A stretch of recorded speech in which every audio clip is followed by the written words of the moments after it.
క్రొత్త నిబంధన గ్రంథం నుండి హెబ్రీయులకు రాసిన పత్రిక 11వ అధ్యాయం 1 నుంచి 10 వచనాలు, పేజ్ నంబర్ 201.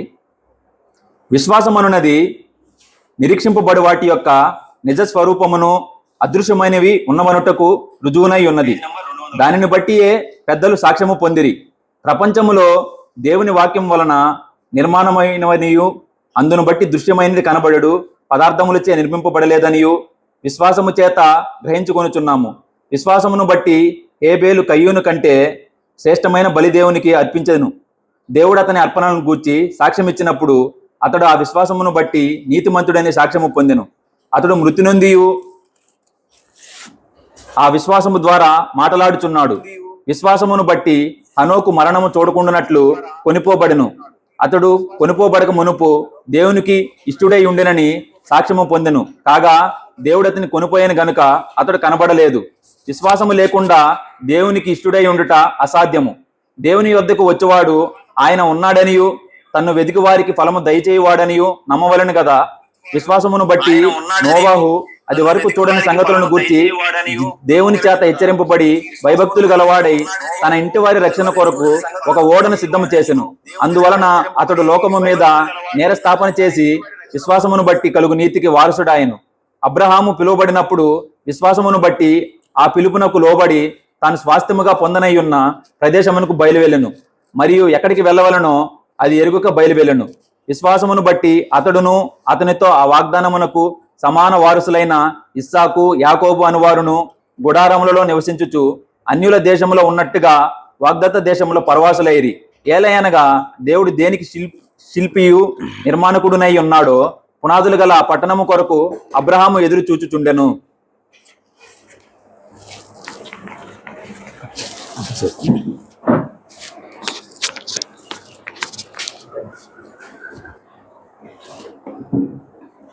నీ వాక్యము నా పాదములకు దీపము దీపము, నా త్రోవకు వెలుగై వెలుగై యొన్నాటి ఆ దీపము.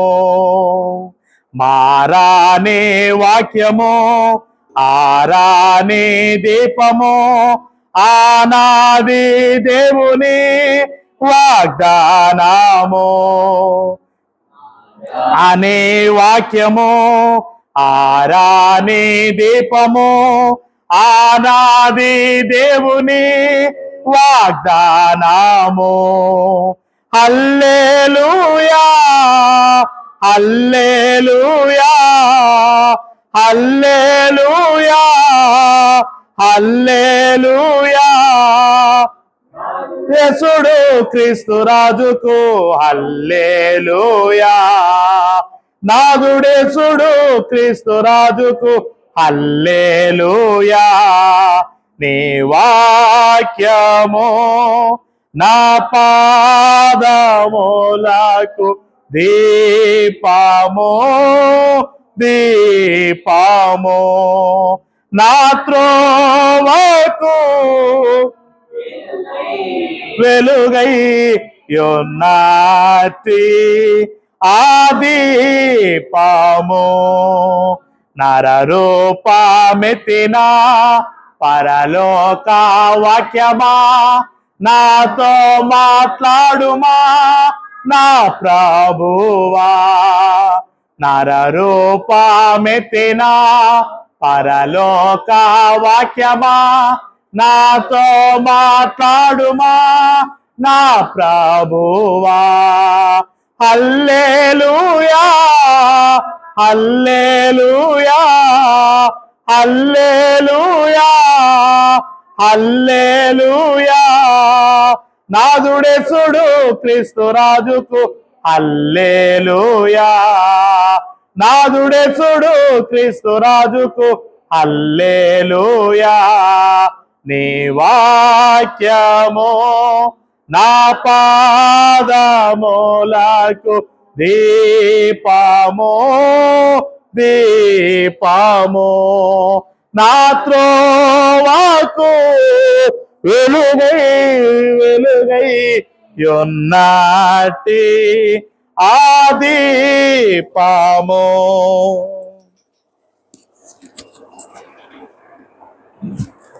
తండ్రి కుమార పరిశుద్ధాత్మనామమునకు యుగయుగములకు మహిమ కలుగును గాక. 2026వ సంవత్సరం 29వ ఆదివారమున దేవుని సన్నిధిలో దేవుని ఆత్మతోనూ సత్యంతోనూ ఆరాధించటకు కూడి వచ్చిన మీ అందరికీ ప్రభు పక్షిన శుభాభి వందనాలు. ప్రియమైనటువంటి దేవుని బిడలారా, దేవుని సన్నిధానములో ఉన్నటువంటి మనము హెబ్రీయులకు రాసినటువంటి పత్రిక 11వ అధ్యాయము 1 నుండి 10 వచనాల వరకు సహోదరులు తేజ గారు చదవగా మనం విన్నాం. హెబ్రీ పత్రిక 11వ అధ్యాయం అంటేనే దీనిని విశ్వాస అధ్యాయము అంటారు, లేక విశ్వాస వీరుల అధ్యాయము అంటారు. It is called the chapter of faith or the chapter of heroes of faith. విశ్వాస వీరుల అధ్యాయము, chapter of heroes of faith. వీళ్ళు విశ్వాసులు మాత్రం కాదు, వీరు విశ్వాసములో వీరులు. ఇంగ్లీష్లో ఏమంటారంటే హీరోస్ ఆఫ్ ఫెయిత్, అంటే విశ్వాసములో వీళ్ళు వీరులు, వీరత్వము చూపినటువంటి వారు అన్నటువంటి విషయాన్ని మనం చూస్తున్నాం. హెబ్రీ పత్రిక 11వ అధ్యాయం 1వ వచనం మనం చూసినప్పుడు విశ్వాసం యొక్క నిర్వచనాన్ని మనం అక్కడ చూస్తాం. విశ్వాసము అంటే ఏమిటి? What is the definition of faith can be seen in the first verse of Hebrews chapter 11. హెబ్రీ పత్రిక 11వ అధ్యాయం 1వ వచనంలో మనము చూస్తున్నటువంటి మొట్టమొదటి విషయం ఏంటి అంటే, విశ్వాసం అంటే ఏంటి అంటే నిరీక్షింపబడు వాటి యొక్క నిజమైనటువంటి స్వరూపము, నిజ స్వరూపము. తర్వాత అదృశ్యమైనవి అంటే అదృశ్యమైన కనపడనటువంటివి ఉన్నాయి అనుటకు రుజువునై ఉంది.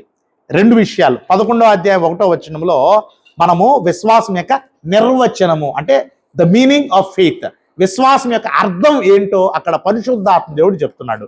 మొట్టమొదటి ఏంటంటే నిరీక్షింపబడు వాటి యొక్క నిజ స్వరూపము, నిజమైన స్వరూపము. నిరీక్షణ అంటే హోప్, అంటే ఏదైతే మనం ఆశపడుతూ ఉన్నామో, ఏదైతే మనము ఎక్స్పెక్ట్ చేస్తున్నామో, ఏదైతే మనము జరగాలని అనుకుంటున్నామో దాని యొక్క నిజమైన స్వరూపమే ఏమై ఉన్నది? విశ్వాసమై ఉన్నది.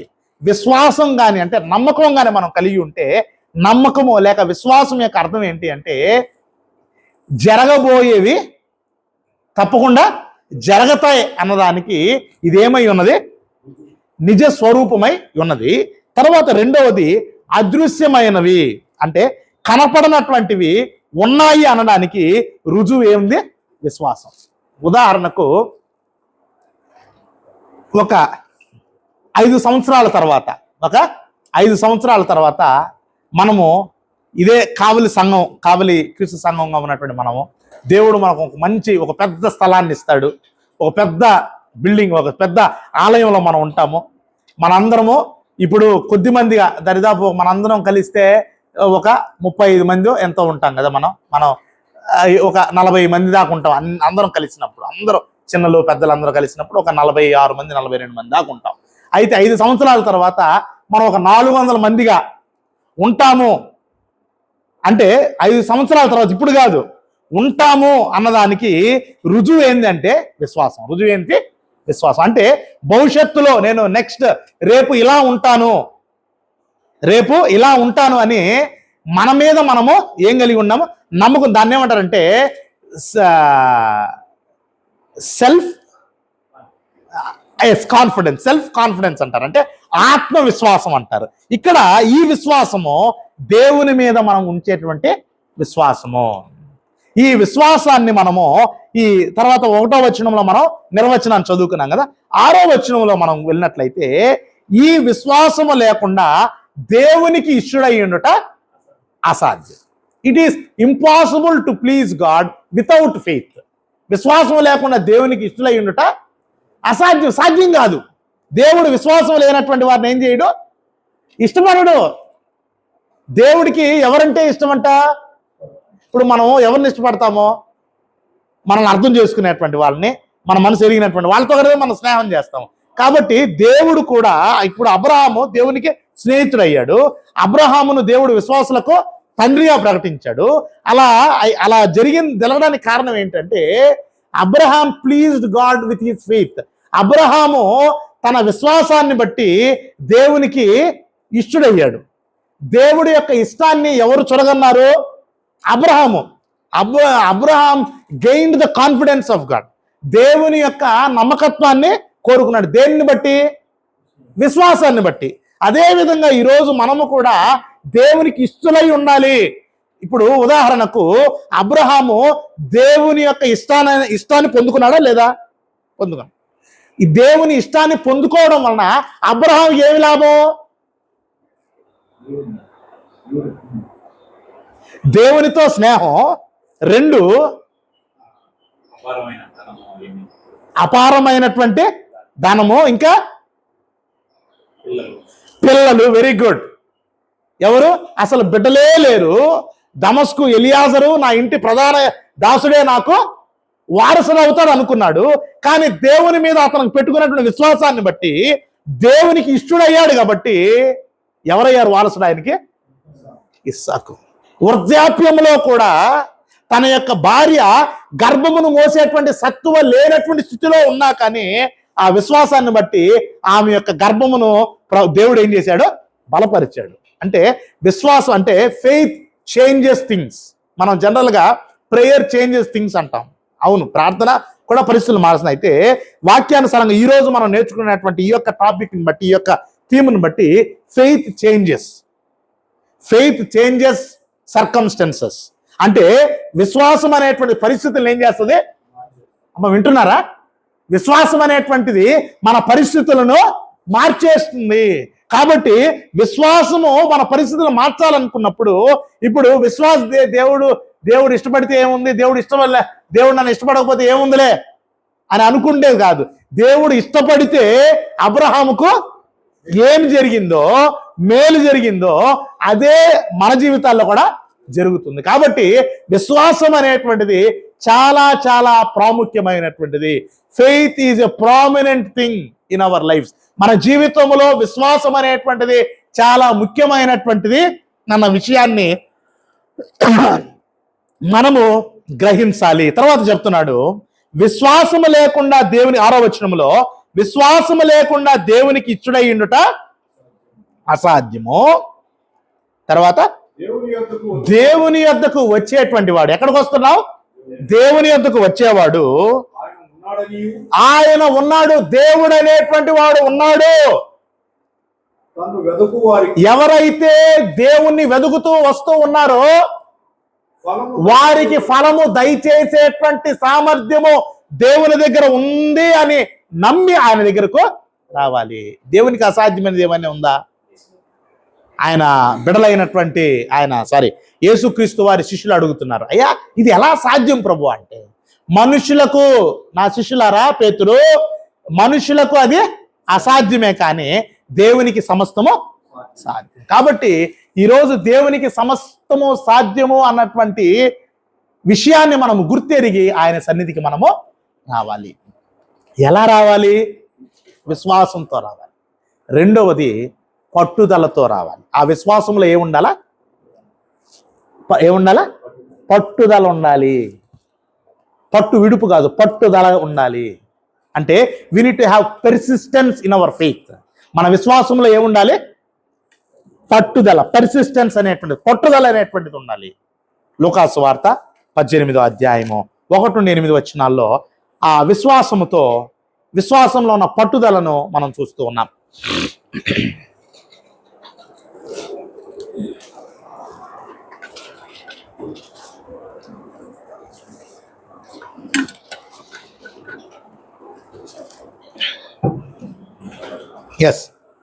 లూకాసు వార్త 18వ అధ్యాయము. వారు విసుగక నిత్యము ప్రార్థన చేయుచుండవలనందుకు ఆయన వారితో ఈ ఉపమానం చెప్పెను. దేవుని భయపడకయు మనుషులను లక్ష్యపెట్టకయు నుండు ఒక న్యాయాధిపతి ఒక పట్టణంలో ఉండెను. ఒక న్యాయాధిపతి ఒక పట్టణంలో ఉన్నాడు. He's a justice, he's a judge. ఆయన ఎవరికి భయపడడంట? దేవునికి భయపడడంట. మనుషులు అంటే ఎవరిని లెక్క చేయడు. అదే పట్టణములో ఒక పేద విధవరాలు, అంటే she's not whether rich or poor మనకు తెలియదు, ఆమె ఒక విధవరాలు ఉండింది. ఆమె ఆ న్యాయాధిపతి దగ్గరకు తరచుగా వచ్చి ప్రతివాదికిని నాకును న్యాయము తీర్చుమని అడుగుచూ వచ్చెను గాని అతడు కొంతకాలము ఒప్పకపోయాను. తరువాత అతడు గమనించండి, ఒక విధవరాలు, ఒక న్యాయాధిపతి. ఆయన యొక్క నైజం ఏంటి అంటే ఎవరిని లెక్క చేయడు, ఎవరిని లక్ష్య పెట్టడు. అటువంటి వ్యక్తి దగ్గరికి ఒక విధవరాలు ఒక కేసుతో, ఏదో ఒక సమస్యతో వచ్చి అసలు మనుషుల్నే లెక్క చేయడు. అటువంటి విధవరాలు లెక్క చేస్తాడా అంటే, విధవరాలంటే దిక్కులేనటువంటి ఆమె. నేను దేవుణ్ణే భయపడను, మనుషుల్నే లక్ష్య పెట్టను, అటువంటిది నీదేంటి అని ఆమెను ఏం చేయలేదు. అతడు కొంతకాలము వచ్చి, అమ్మా నీకు నేను టైం స్పెండ్ చేయాలా, నీకు నేను టైం స్పేర్ చేయాలా అని హీ వాస్ కేర్లెస్. కేర్ చేయలేదన్నమాట. అయితే ఆమె చూడండి అక్కడ, తరువాత అతడు నేను దేవునికి భయపడకయు మనుషులను లక్ష్య పెట్టకయు ఉండినను ఈ విధవరాలు నన్ను తొందర పెట్టుచున్నది గనుక ఆమె మాటికి వచ్చి గోజాడుకుండునట్లు ఆయనకు న్యాయము తీర్తునని తనలో తను ఏమనుకున్నాడు. మాటికి వస్తుంది. ఎంతకాలము? చాలా కాలం. అంటే ఇట్ వాస్ గ్రేట్ టైం. అంటే చాలా కాలం, maybe certain months or years కూడా అయి ఉండొచ్చు, కొన్ని నెలలు కూడా అయి ఉండొచ్చు కదా. ఆమె వచ్చి నువ్వు తీర్చవా? ఇప్పుడు ఒక వ్యక్తి దగ్గరికి ఆమె పట్టుదలతో వెళ్తుందంటే దానికి అర్థం ఏంటి? నువ్వు కాకపోతే ఇంకొకరు లేరు, నువ్వు ఒక్కడవే అయ్యా, నువ్వు ఒక్కడవే న్యాయాధిపతివి. కాబట్టి ఈ ఊరు వదిలి నేను వేరే ఊరికి వెళ్ళేటువంటి స్తోమత నా దగ్గర లేదు, శక్తి నా దగ్గర లేదు, నువ్వు ఒక్కడవే దిక్కు నాకు. కాబట్టి నువ్వు తీరిస్తే నేను వెళ్తా, నువ్వు తెరవకపోతే నేను మరలా వస్తానే ఉంటా. ఆ యాటిట్యూడ్ చూసారా, ఆలోచన విధానం చూసారా? అంటే నువ్వే దిక్కు. ఈరోజు మన యొక్క విశ్వాసము, మన యొక్క విశ్వాస దృక్పథం కూడా ఎలా ఉండాలంటే, మనకు ఎవరు మాత్రమే దిక్కు? అబ్రహాము ఎవరినే దిక్కు అనుకున్నాడు? అబ్రహాము భార్య ఎవరినే దిక్కు అనుకున్నాడు? కాబట్టి ఆ దేవుడు వారిని సిగ్గుపరిచాడా? లేదు. కాబట్టి వాళ్ళను నిలబెట్టాడా? లేదా. కాబట్టి విశ్వాసము కలిగి వారు దేవునికి ఇష్టులై ఉండి వాళ్ళు దేవుని యొక్క దీవెన పొందుకున్నలాగున మనం కూడా విశ్వాసములో పట్టుదల కలిగి మనం కూడా దేవుని పట్ల వ్యవహరించాలి. ఇక్కడ మనం ఆమె అక్కడ మాటికి ఎంత సంవత్సరమైనా నెలైనా అయ్యా నువ్వు తీరిస్తేనే నాకు తీరుతుంది. ఈరోజు మన జీవితంలో దేవుడు జోక్యం చేసుకుంటేనే, దేవుడు కార్యం జరిగిస్తేనే మన జీవితాల్లో ఏం జరుగుతాయి? కార్యాలు జరుగుతాయి. చెప్పండి, సఫలం అవుతాయి. మన జీవితాలు మార్పు చెందుతాయి, మన జీవితాల్లో కార్యాలు సఫలమవుతాయి. ఇక్కడ ఈ స్త్రీ నువ్వు తీరుస్తావా, తీర్చవా? ఈరోజు మనం కూడా దేవుని దగ్గర అయ్యా నువ్వు ఇస్తావా? నువ్వు ఇకపోతే నాకెవరు? ఈరోజు మనకు దిక్కెవరు? మనకు ఆధారం ఎవరు? మన బలం ఎవరు? మన నిరీక్షణ ఎవరు? దేవుడు. ఆ దేవుని దగ్గర మనం ఎలా ఉండాలి? పట్టుదల కలిగినటువంటి విశ్వాసముతో ఉండాలి.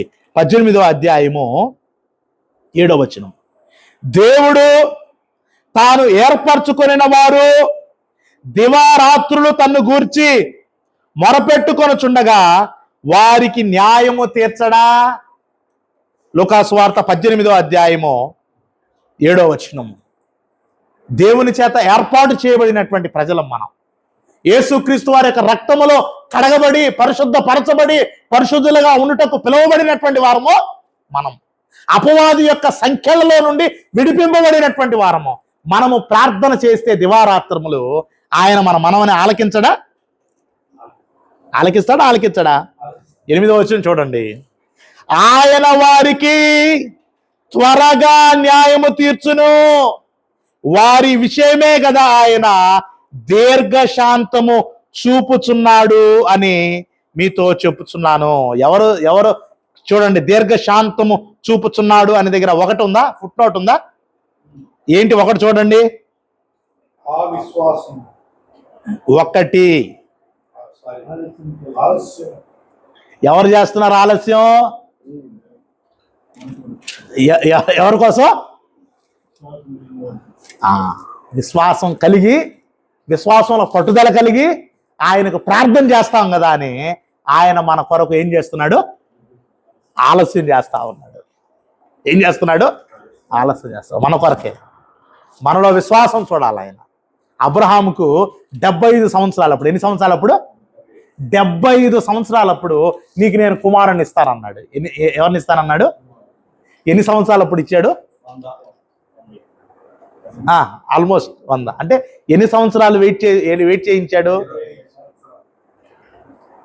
అంటే 25 సంవత్సరాల్లో కూడా విశ్వాసములో అబ్రహాం ఏమవుతున్నాడు? పెరుగుతూ పెరుగుతూ పెరుగుతూ పెరుగుతూ పరిపక్వత. Abraham is pressing towards maturity in faith. విశ్వాసంలో కూడా ఏముంది? మెచ్యూరిటీ ఉంది, పరిపక్వత ఉంది. అందరికీ విశ్వాసం ఉంటుంది, అందరికీ విశ్వాసం. దేవుడు అటువంటి విశ్వాసం కాదు కోరుకునేది, పరిపక్వము కలిగినటువంటి విశ్వాసం. Matured faith. God is expecting matured faith.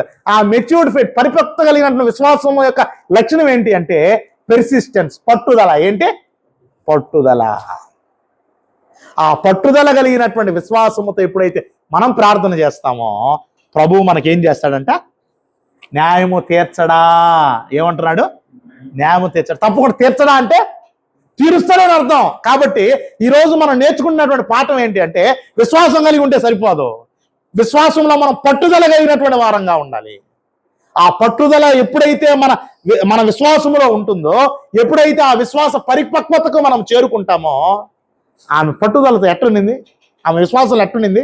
ఎప్పటికైనా దేవుడికి భయపడినోడైనా, మనుషులు లెక్కపెట్టైనా నేను వెళ్తున్నాను. ఎలా వెళ్ళింది? ఆమె నమ్మకంతో వెళ్ళింది. ఎలా వెళ్ళింది? నమ్మకంతో వెళ్ళింది. కాబట్టి ఆయన చూశాడు, అరే నేను దేవునికి భయపడట్లా, మనుషులు లెక్కపెట్టట్లా, కానీ ఈమె నా మీద ఎలా ఉంది? నమ్మకంతో ఉంది, ఓపికతో వస్తుంది, విసుగు చెందకుండా వస్తుందని ఆమెకి ఏం చేసి వెళ్ళాడు? న్యాయం తీర్చాడా లేదా? ఎటువంటి ఆయన ఆ న్యాయాధిపతి? మంచోడా చెడ్డోడా? చెడ్డోడికే విధవరాల మీద ఏం కలిగింది? జాలి కలిగిందా? అటు దేవుడు, ఆయన మంచి దేవుడు కదా, గాడ్ ఈజ్ గుడ్.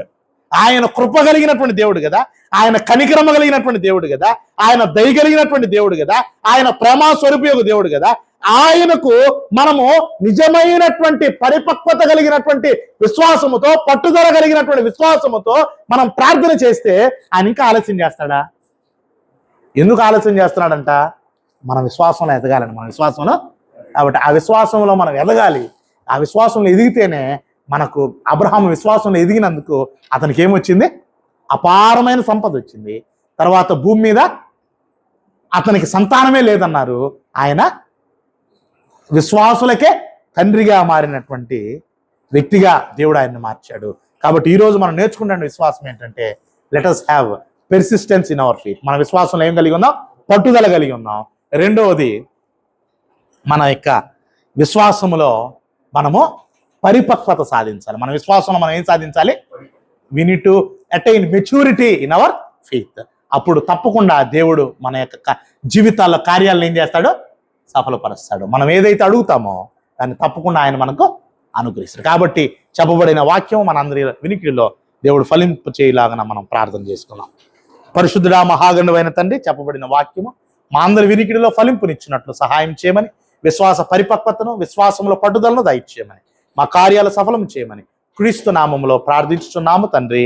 ఆమేన్.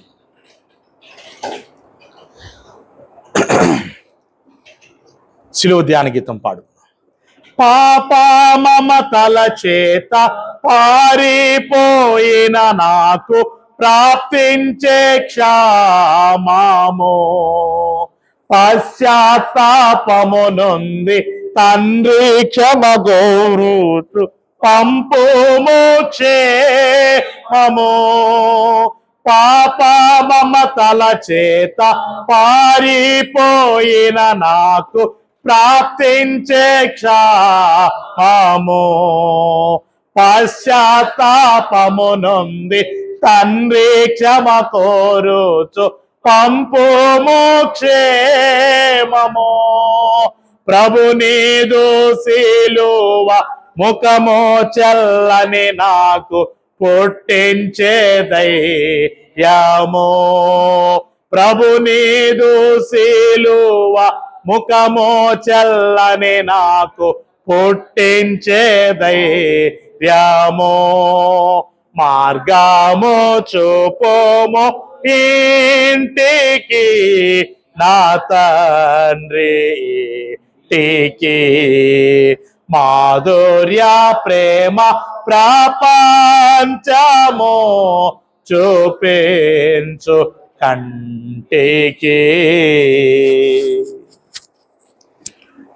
ప్రభురాత్రి భోజన కార్యక్రమంలో పాల్గొంటున్నాం.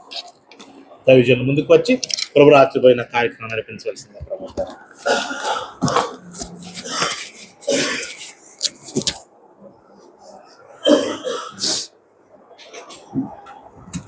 క్రీస్తునందు ప్రియమైన దేవుని బిడ్డలారా, దేవుడు మనకిచ్చినటువంటి శ్రేష్టమైన ఆశీర్వాదంతో కూడినటువంటి సందేశాన్ని మనం వినగలిగాం. దేవుడు మన వినికిడిలో ఆ వాక్యాన్ని ఫలించేయాలని మనసారా కోరుకుంటున్నాను. ఆరాధనలో 4వ అంశమైనటువంటి రొట్టె విరుచు కార్యక్రమం. ఈ కార్యక్రమం ద్వారా మనము ప్రతి ఆదివారం కూడా విధిగా నలగొట్టబడిన ప్రభు శరీరమునకు సాదృశ్యమైన రొట్టెను, మానవాళి విమోచన కొరకు ప్రభువారు సిలువలో చిందించిన నిబంధన రక్తమునకు సాదృశ్యమైన ద్రాక్ష రసమును స్వీకరిస్తూ ఉన్నాం. లేఖనంలో ఆదేశించబడిన విధముగా ప్రభువును జ్ఞాపకం చేసుకున్నట్టుకును ఆయన మరణ పునరుద్ధానములను ప్రచురం చేయ నిమిత్తమును ఈ పరిశుద్ధమైన కార్యక్రమంలో మనం పాలుపంపులు చేస్తున్నాం. లేఖన భాగాన్ని చదువుకొని ఆజ్ఞాపింపబడిన విధముగా ఆ పరిశుద్ధమైన కార్యక్రమంలో పాలుపంపులు చేద్దాం. నేను మీకు అప్పగించిన దానిని ప్రభువు వలన పొందితిని. ప్రభువు అయిన యేసు తాను అప్పగింపబడిన రాత్రి ఒక రొట్టెను ఎత్తుకొని కృతజ్ఞతాస్తుతులు చెల్లించి దానిని విరిచి, ఇది మీ కొరకైన నా శరీరము, నన్ను జ్ఞాపకం చేసుకున్నట్టుకై దీన్ని చేయడం చెప్పాను. మమ్మల్ని మిక్కిలిగా ప్రేమించిన మా పరలోకపు తండ్రి స్తోత్రం నాయన. దీవెనకరమైన స్థితిని మాకు అనుగ్రహించారు నాయన. మా ఆయుష్కాలాన్ని పొడిగించారు తండ్రి. మమ్మల్ని సజీవులుగా నిలిపారు తండ్రి. అందును బట్టి మీ కృతజ్ఞత తెలియజేస్తున్నాం. మా ప్రభు ఆదేశించిన విధముగా మేము ఆత్మతో సత్యముతో ఆరాధిస్తూ ఆజ్ఞాపింపబడినటువంటి మరి స్థితిలో మేము ఉంటుండగా తండ్రి, మా ప్రభువు యొక్క శరీరము మా పాపముల నిమిత్తమే, మా దోషముల నిమిత్తమే, మా శాపముల నిమిత్తమే నలగొట్టబడింది తండ్రి. ఆ నలగొట్టబడినటువంటి ఆ శరీరమునకు సాదృశ్యమైన రొట్టెను మేము స్వీకరించబోతుండగా తండ్రి, రొట్టెను ఆశీర్వదించి మాకు దయచేయమని ప్రాధేయపడుతున్నాం. స్వీకరిస్తున్న మమ్మలను పంచిపెడుతున్న పరిచారకుని దీవించమని మా ప్రభు యేసుక్రీస్తు వారి శక్తి కలిగిన నామములో ప్రార్థన చేస్తూ కృతజ్ఞతాస్తుతులు తెలియజేస్తున్నాము తండ్రి. ఆమేన్. Thank you.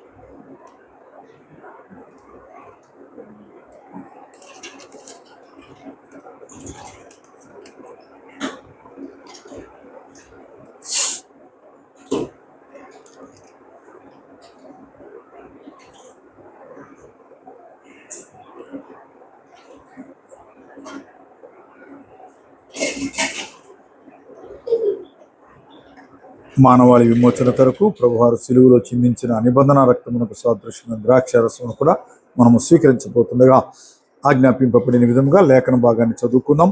ఆ ప్రకారమే భోజనమైన పిమ్మట ఆయన పాత్రను ఎత్తుకొని, ఈ పాత్ర నా రక్తములైన క్రొత్త నిబంధన, మీరు దీనిలోంచి త్రాగునప్పుడెల్లా నన్ను జ్ఞాపకం చేసుకుంటూ దీన్ని చేయడం చెప్తాను. మీరు రొట్టెను తిని ఈ పాత్రలోనిది త్రాగునప్పుడెల్లా ప్రభు వచ్చే వరకు ఆయన మరణమును ప్రచురించుదురు. మూలమికిలిగా ప్రేమించిన పరలోక తండ్రి స్తోత్రం నాయన.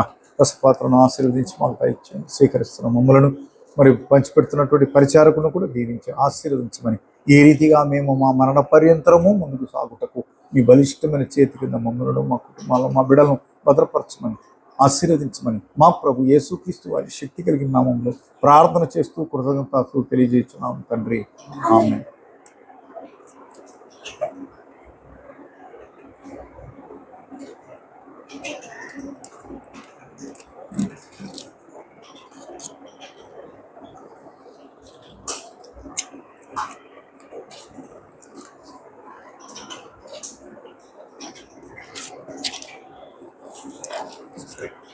ఆరాధనలో చివరి అంశమైనటువంటి కానుకలు సమర్పించుకున్నట్టు ముందుగా మనము లేఖన భాగాన్ని చదువుకుందాం.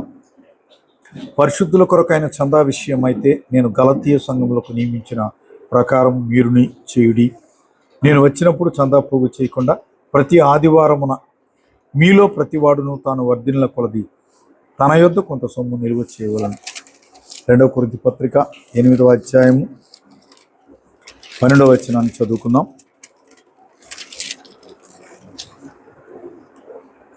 మొదట ఒకరు సిద్ధమైన మనసు కలిగి ఉంటే శక్తికి మించి కాదు గాని కలిమి కొలది ఇచ్చినది ప్రీతికరమగును.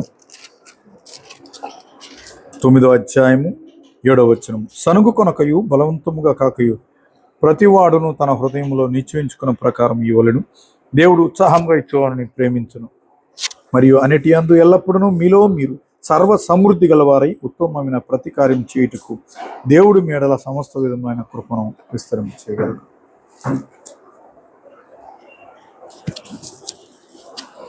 ఈ సమయంలో కానుకల పాట పాడుచుండగా సోదరులు కార్తిక్ గారు వచ్చి కానుకలు స్వీకరించవలసిందిగా ప్రభు పేరట కోరుచున్నాను. ఈ దినం సదా నా యేసుకే సొంతం, నా నాదుని ప్రసన్నత నా తోడ నడుచును. ఈ దినం సదా నా యేసుకే సొంతం, నా నాదుని ప్రసన్నత నా తోడ నడుచును. రానున్న కాలము కలతనివ్వదు, రానున్న కాలము కలతనివ్వదు. నా మంచి కాపరి సదా నన్ను నడుపును, నా మంచి కాపరి సదా నన్ను నడుపును. ఈ దినం సదా నా యేసుకే సొంతం, నా నాదుని ప్రసన్నత నా తోడ నడుచును. బుధవారము సాయంత్రం 6 గంటల నుండి 7 గంటల వరకు వార మధ్య బైబిల్ తరగతి ఉంటుంది. దయచేసి ఆన్లైన్లోను అదేవిధంగా ఆఫ్లైన్లోను జరుగుతుంది కాబట్టి కార్యక్రమం పాల్గొనవలసిందిగా కోరుచున్నాం. స్త్రీల కూడిక ప్రతి శుక్రవారము సాయంత్రం 4 గంటలకు కదా, 4 గంటలకే ఉంటుంది. 5 గంటలకి 5 గంటలకు ఉంటుంది. 6:30 అని ఉంది, టైం మార్చాలి కాబట్టి స్త్రీల కూడిక 5 గంటలకి ఉంటుంది. దయతో సంఘంలో స్త్రీలందరూ కూడా రావాల్సిందిగా కోరుచున్నాం. ముగింపు ప్రార్థన చేసుకుందాం. పరలోకములో నివాసము చేస్తూ మమ్మల్ని పరిపాలిస్తున్న తండ్రి, 2026వ సంవత్సరము 29వ ఆదివారమున మిమ్మల్ని ఆత్మతో సత్యముతో ఆరాధించేటువంటి భాగ్యాన్ని మాకు దయచేసినందుకు కృతజ్ఞతాస్తుతులు చెల్లిస్తున్నాము తండ్రి. ప్రార్థన ద్వారా, పాటలు పాడటం ద్వారా, వాక్య ధ్యానము ద్వారా, ప్రభురాత్రి పోయిన కార్యక్రమంలో పాలు పంపులు పొందడం ద్వారా, కానుకలను సమర్పించడం ద్వారా మిమ్మల్ని ఆత్మతో సత్యంతో ఆరాధించాం. దేవా, ఇచ్చినటువంటి కానుకలను దీవించండి, రెట్టింపు ఆశీర్వాదాలను దయచేయండి తండ్రి. మా యొక్క కష్టార్జితాన్ని, మా చేతుల కష్టమును ఆశీర్వదించమని తండ్రి అభివృద్ధి చేయమని వేడుకొనుచూ ఉన్నాం. దేవా, ప్రభురాత్రి పోయిన కార్యక్రమంలో పాలు పంపులు పొంది ప్రభువారి ఆజ్ఞను శిరసావహించే భాగ్యాన్ని ఇచ్చారు. ఇటువంటి గొప్ప భాగ్యాన్ని మా జీవితాంతం వరకు మేము పొందుకున్నట్లు ప్రభువారి యొక్క ఆజ్ఞను శిరసావహించేటువంటి తండ్రి అదృష్టమును మాకు మా జీవిత కాలము దయచేయమని వేడుకుంటూ ఉన్నాం. దేవా, మీ యొక్క పరిశుద్ధమైన వాక్యం ద్వారా నాతో, మాతో, మా అందరితో మాట్లాడారు. మా జీవితాలను సరిచేశారు. మా జీవితాలను తండ్రి నీ యొక్క వాక్యపు వెలుగుతో వెలిగించారు. అందును బట్టి నీకు స్తోత్రాలు. దేవా, నీ యొక్క వాక్య ధ్యానములో నేర్చుకున్న విధముగా తండ్రి విశ్వాసములో పట్టుదల కలిగినటువంటి వారముగా, విశ్వాసములో పరిపక్వత కలిగినటువంటి వారముగా, నీ ద్వారా కార్యాలు తండ్రి పొందేటువంటి వారంగా మా జీవితాల్లో తండ్రి నీ యొక్క తండ్రి మేలులతో తండ్రి మా జీవితము సఫలపరచబడినట్లు తండ్రి మీ యొక్క సహాయంతో మా యొక్క జీవితము నింపబడినట్లు సహాయం చేయమని వేడుకుంటూ ఉన్నాం. దేవా, ఎవరు ఏ అవసరంతో విశ్వాసంతో ప్రార్థన చేస్తున్నారో తండ్రి ఇప్పటి నుండి వారు విశ్వాసంలో పట్టుదల కలిగి తండ్రి కార్యసాధకమైనటువంటి విశ్వాసం కలిగి జీవించినట్లు సహాయం చేయమని వేడుకొనిచున్నాం. దేవా, నీవు కఠినుడు కాదు తండ్రి. దేవా, లూకాసు వార్త 18వ అధ్యాయంలో ఈరోజు మేము చదువుకున్న లేఖన భాగంలో న్యాయాధిపతి లాగా తండ్రి నీవు మనుషులను లక్ష్య పెట్టనటువంటి వాడు కాదు, కానీ తన మనుషులను ప్రేమించి వారందరి పాప విమోచన కొరకు నీ ప్రియకుమారుని యొక్క ప్రాణాన్ని కలవరి సిలువలో తండ్రి అర్పించినటువంటి త్యాగశీలుడు అయినటువంటి దేవుడువు. దేవా, మా యొక్క అవసరతలను, అక్కరలను, మా దీన స్థితిని చూచి తండ్రి మా అక్కరలను, తండ్రి మా యొక్క రుణాలను, మాకు ఇబ్బందులను, సమస్యలను, అనారోగ్యాలను తండ్రి చూచి మా జీవితాల్లో నీ యొక్క వెలుగును నింపమని, మా జీవితాలకు పరిష్కారాన్ని ఇవ్వమని, మా యొక్క హృదయ కోరికలను తీర్చమని వేడుకొనిచూ ఉన్నాం. దేవా, పాటల ద్వారా నీ స్తుతించి ఆరాధించే భాగ్యాన్ని ఇచ్చావు. ప్రార్థన ద్వారా మా విన్నపాలని సన్నిధిలో తండ్రి విన్నవించుకున్నట్టు అవకాశాన్ని ఇచ్చావు తండ్రి. ప్రార్థన ద్వారా నిన్ను స్తుతిస్తున్నాం, గణపరుస్తున్నాం. దేవా, యొక్క సమయంలో వారం అంతా కూడా లోకంలో ఉండబోతున్నాం. మేము బయటికి వెళ్ళినప్పుడు, లోపలికి వచ్చినప్పుడు దీవించబడినట్లు సహాయం చేయండి. ఎటువంటి అపాయం, ఆపద, అనారోగ్యం, కీడు సంభవించకుండా, ఎటువంటి దుష్ట శక్తికి మేము లోను కాకుండా మమ్మలను, మా కుటుంబాలను, మా గృహాలను తండ్రి నీ యొక్క దూతలను కావలిగా ఉంచి సంరక్షించమని వేడుకొనిచున్నాం తండ్రి. మా యొక్క అనుదిన ఆహారమును తండ్రి, మా యొక్క నీటిని తండ్రి, మా యొక్క వాహనములను తండ్రి, మీరు మాకు అనుగ్రహించినటువంటి పనిపాటులను, వ్యాపారములను అన్నిటిని కూడా ఆశీర్వదించమని వేడుకుంటున్నాం. నీవు కావలి క్రీస్తు సంఘమును దీవించండి. చెంచుకానిపాలెంలోను, అల్లిమడుగులోను, కాట్రాయపాడులోను, తాళ్లపాలెంలోను జరుగుతున్న సేవను దీవించండి. దేవా, డులాస్ బైబిల్ అకాడమీ పరిచర్యను దీవించండి. కుట్టు కేంద్ర పరిచర్యను ఆశీర్వదించమని వేడుకుంటున్నాం. వచ్చినటువంటి ప్రతి బిడ్డను పేరు పేరున దీవించండి. ఎవరైతే రాలేకపోయారో తండ్రి, వారిని క్షమించి మరొక తరుణాన్ని దయచేయండి. దేవా, మా ప్రియ తండ్రి సోదరిమని అల్లాడి కోటేశ్వరమ్మ తండ్రి ఐ ఆపరేషన్ చేయించుకుని కోలుకుంటూ ఉండగా బిడ్డ త్వరగా కోలుకుని సన్నిధికి వచ్చినట్లు సహాయం చేయండి. అదేవిధంగా సహోదరుడు తిరుపతి తలకి గాయమై బాధపడుచు నీ సన్నిధికి రాలేకపోయారు. దయతో బిడ్డను ముట్టి స్వస్థపరిచి నీ సన్నిధికి నడిపించుకోమని వేడుకుంటున్నాం. రాలేకపోయినటువంటి వారిని క్షమించి మరొక తరుణాన్ని వారికి దయచేయండి. దేవా, మేము తండ్రి తప్పిపోకుండా ప్రతి ఆదివారమును తండ్రి ఒక ఆశీర్వాదంగా మేము భావించి నీ సన్నిధికి వచ్చినట్లు సహాయం చేయండి. రాలేకపోయినటువంటి వారికి మరొక తరుణాన్ని దయచేయండి. స్థానిక సంఘంలో ఉన్నటువంటి ప్రతి సభ్యురాలి నేటి పరిశుద్ధ ఆరాధన కార్యక్రమం దీవెనతో నింపమని మహిమ, ఘనత, ప్రభావాలు మీకే చెల్లిస్తూ యేసు క్రీస్తు వారి శక్తి కలిగిన నామంలో ప్రార్థించుచున్నాము తండ్రి, ఆమేన్. తండ్రి అయిన దేవుని ప్రేమ, ప్రభువు యేసు క్రీస్తు కృప, పరిశుద్ధాత్మ యొక్క అన్యోన్య సహవాసము సదాకాలం ఈ వారం అంతయు మనకు తోడేవుని నడిపించి సహాయం చేసి వర్ధిల చేసి విజయాన్ని అనుగ్రహించును గాక. ఆమేన్. అందరికి వందనములు.